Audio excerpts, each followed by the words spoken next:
Habagi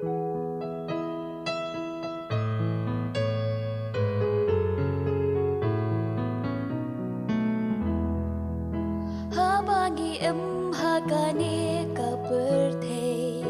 ki jing men ba jing sing iman damar ka por jing dong samla ka day ka por hamadan ma day hagani ka por upaman utray dan bor tungin ati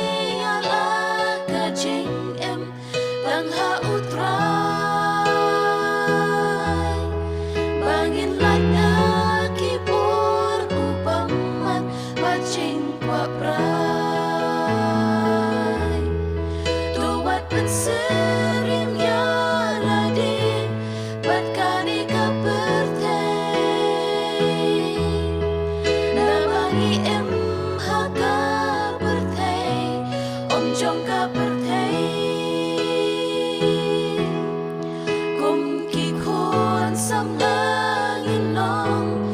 Jing shayu Chris your birthday Neng bagi tien bangi kren Bat ki kam bangi len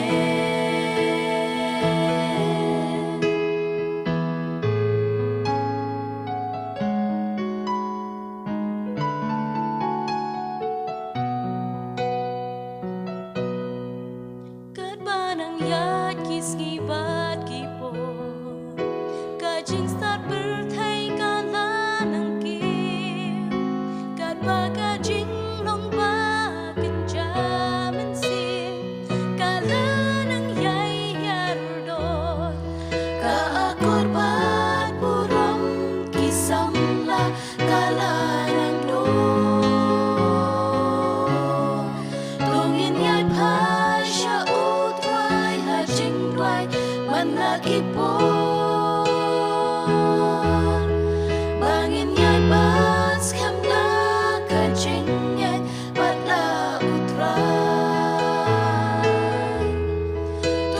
penserim ya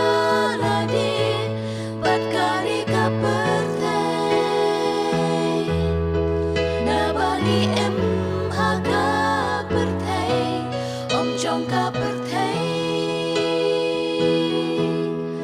gum ki khon sam langin long ka jing shai o Chris ya birthday ning bagi tien bangi kren bat ki kam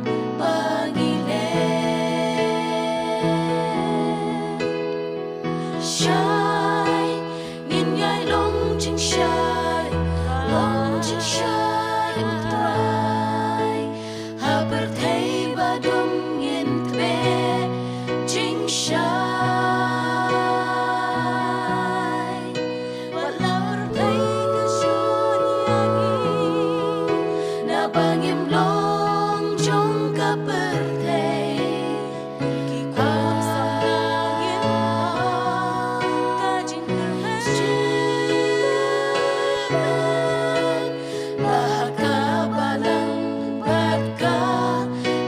Salang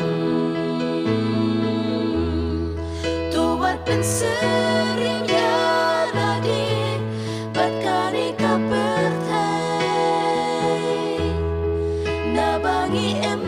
haga birthday om jong ka birthday kum ki khon sam langin long ka jing shai o Chris ya birthday bagi tien bangi kren bat ki